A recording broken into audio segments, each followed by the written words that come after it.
Shri Venkateswara gold తాకట్టులో ఉన్న మీ బంగారాన్ని విడిపించి కొనబడును.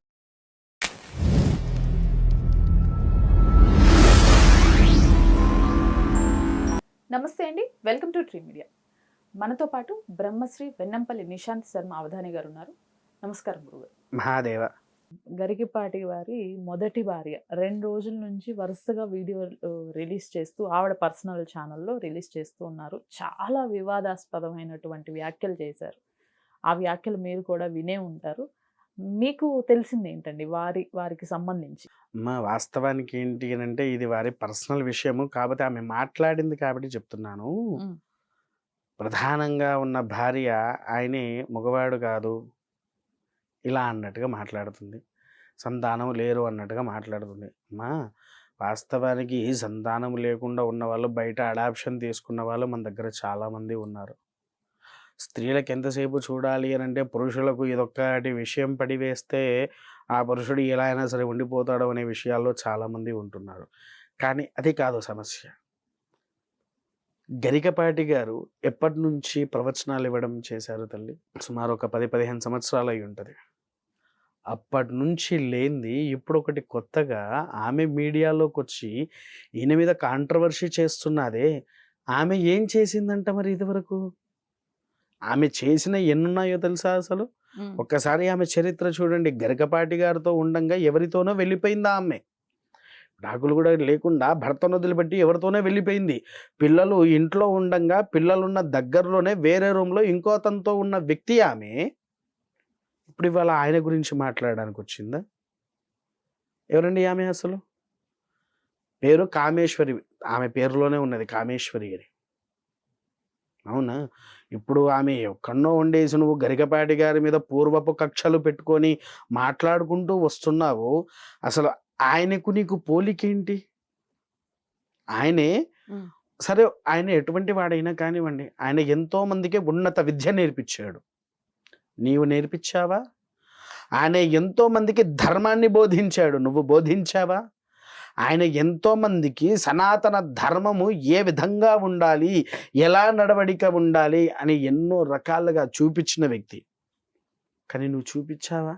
ఇప్పుడేదో ఆయన మీద ఒక వివాదంగా ఒకటి రాగానే మొదలు పెడుతున్నావు నువ్వు.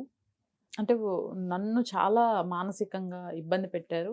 అలానే తన అన్న భార్యనైన నన్ను ఎత్తుకొచ్చి మరీ తన దగ్గర అట్టు పెట్టుకున్నాడు అని ఆవిడ చేస్తున్న ప్రధాన ఆరోపణ. సొంత అన్నయ్య భార్య, వదిన లాంటి నన్ను తల్లిలాగా చూసుకోవాల్సింది పోయి అన్నయ్య నుంచి విడగొట్టి నన్ను ఉంచుకున్నాడు తన దగ్గర బలవంతంగా అనేది ఆవిడ చెప్తున్నా. ఒక్క మాట నేను అడుగుతా తల్లి, ఇందులో సొంత అన్న భార్య అన్నప్పుడు విడగొట్టించి ఈయన ఎందుకు తీసుకొచ్చుకుంటాడు? నీ బుద్ధి ఎక్కడికి పోయింది అసలు? అలా ఆయన చేసినప్పుడు నా భర్త ఆయనే, నేను నీకు వదినతో సమానము, అప్పుడే నువ్వు దూడ మీద నుంచి 2 చరవాలి. చరవకుండా ఇప్పుడు వచ్చేసేసి నువ్వు ఇలా అని చెప్పేసేసానంటే, నువ్వు ఎప్పుడో క్రితంలో జరిగింది ఇప్పుడు తీసుకువచ్చి పెడుతున్నావంటే అదొక సృష్టి అని నేనంట. ఎందుకనంటే తల్లి, ఒక మనిషి ఎదుగుతూ ఉంటే ఓర్వని కళ్ళు చాలా ఉంటాయి. ఈయన ఎదగొద్దు అనే ఆలోచన ఎంతో మంది ఉంటుంది. నువ్వు నీ అన్న దగ్గర నీ భర్త అయిన దగ్గర నుంచి విడిపోయి మరిదితో ఉన్నావు. మరిదితో ఉంటే ఇంకెంతమందితో ఉన్నావు? ఆ విషయాలన్నీ బయటికి మాట్లాడుతుందా? మానసిక వేదన అంటే ఆమె చేసిన తప్పు వల్ల ఒకరోజు గరికపాటి గారు బాగా కొట్టారు. అవునా? విపరీతంగా కొట్టారు. కొట్టినందుకు ఆమె ఏం చేసింది? ఇంకోరితో కూడా అలానే వెళ్ళిపోయింది. కొట్టినందుకు వెళ్ళిపోయింది ఆమె, లేకపోతే వెళ్ళిపోయేది కాదు. నువ్వు తప్పు చేయడం ఎందుకు? ఆ తప్పు మళ్ళీ ఈయన మీద నువ్వు రుద్దడం ఏంటి?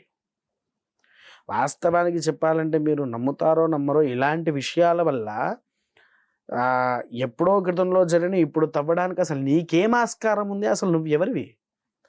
నువ్వు ఒక్కసారి ఒకరితో వెళ్ళిపోయి పక్కకు వచ్చేసావంటే ఆయన వేరు, నువ్వు వేరు. మీరు విడాకులు తీసుకున్నా తీసుకోకపోయినా దూరంగా ఉన్నారంటే స్వచ్ఛమైన లా ప్రకారంగా ఒక 7 సంవత్సరాలు దూరం ఉన్నారంటే విడాకులు అయినట్టే. అవునా కాదా తల్లి?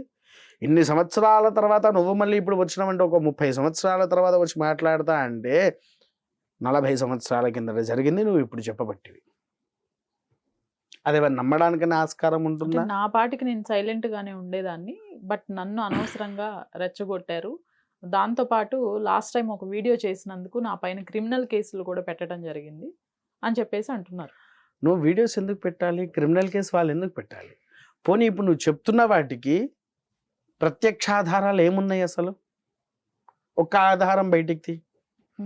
మాటలు చెప్పండి అని అంటే ఆ ఎక్కడో ఉండే ఆ నతినా కొడుకు అన్వేషు, ఇక్కడ ఉండే మీరు ఇలా మొత్తం కూర్చొని మీరు మాటలు చెప్తున్నారే కానీ ప్రూఫ్ చూపియండి. ప్రూఫ్ బయట పెట్టేసేసి మాట్లాడండి. ఇదిగోండి ప్రూఫ్ అని మీరు బయట పెట్టండి. బయట పెట్టేసి మీరు మాట్లాడండి. పోనీ అప్పుడు గరికపాటి గారు అన్నగారితో పెళ్ళైనటువంటి ఫోటో మీ దగ్గర ఉంటుంది, అది చూపియండి. తర్వాత మీ ఇద్దరికి పెళ్ళైన ఫోటో చూపియండి. ఇవి చూపించుకుంటూ ఇంకా ఏమేం జరిగినాయో చూపించండి. చూపించగలుగుతారా? అసలు ఇంకా ఉన్నాయో లేవో కూడా తెలియదు. ఎందుకంటే ఇన్ని సంవత్సరాలు అయిపోయిన తర్వాత అవి ఎవరైనా ఉంచుకుంటారా? ఎందుకంటే మళ్ళీ ఇదే క్వశ్చన్ వేస్తుంది ఆమె, ఇన్ని సంవత్సరాలు అయిన తర్వాత నా దగ్గర ఎందుకుంటాయి అవి అని అంటారు. నువ్వు ఆయన మీదే ఇవన్నీ వేసుకుంటున్నప్పుడు అవన్నీ దగ్గర పెట్టుకోవాలి. లేదా మొత్తం అన్ని రకాల ప్రూఫ్లు ఉన్నప్పుడు వీడియోలో కాకుండా డైరెక్ట్గా బయటకు వచ్చి చూపియాలి. చూపించకుండా నువ్వు మాట్లాడదంటే ఎలా కుదురుద్ది? అది కుదరదు కదా. మరి ఇంకెక్కడదమ్మా? అంటే ఈ ఈ దాదాపు 70 సంవత్సరాలు ఆవిడకి. ఈ వయసులో కేవలం ఇలాంటి వివాదాస్పద వ్యాఖ్యలు చేయాల్సిన అవసరం ఏముందంటారు? అంతే, అతను పైకి రావద్దు. అంటే ఇంకెక్కడండి, ఆల్రెడీ ఆయన ఒక ఉన్నత శిఖరంలో కూర్చొని ఉన్నాడు. అంటే దీనికి ఒక చిన్న ఉదాహరణ చెప్పమంటారా? ఇదే వివాదాస్పదం ఆల్రెడీ ఆయన పైన ఒకటి రన్ అవుతుంది కాబట్టి ఇదే కరెక్ట్ టైం అని. ఎందుకు అనంటే సముద్రంలోకి ఈ చెరువు, ఒక చెరువు ఉంది, మధ్యలో నది ఉంది, ఇటు మూలకు సముద్రం ఉంది. సముద్రంలోకి ఈ చెరువు వచ్చి కలవగలుగుతుందా? చెరువు అంటే మన ఊర్లలో ఉండే చిన్న చెరువులు ఉంటాయి కదా, ఆ చెరువు సముద్రంలో కలవగలుగుతుందా? కలుస్తుందా? పోనివ్వండి, ఈ మధ్యలో ఒక నది ఉంది, నది కలుస్తుందా? నది కలుస్తుంది. ఎక్కడ? వీటికంటే ఒక ఎన్నో పాయలు ఉంటాయి కాబట్టి నది, అవి తిరిగి మళ్ళీ ఎలా అయినా సముద్రంలోనే కలవాలి.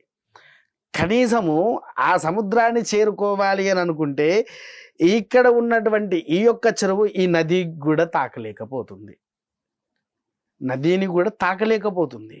అంటే గరికపాటి గారు ఒక సముద్రం, మధ్యలో వారధి తను చెప్పే ప్రవచనాలు, ఈమె ఒక చెరువు. ఈ చెరువు ఎప్పుడైనా అందులోకి వచ్చి కలవలేదు. ఆ సముద్రం మొత్తం ఎండిపోగలుగుతుందా? నువ్వెండిపోగలుగుతావు కానీ సముద్రం ఎండిపోగలుగుతుందా?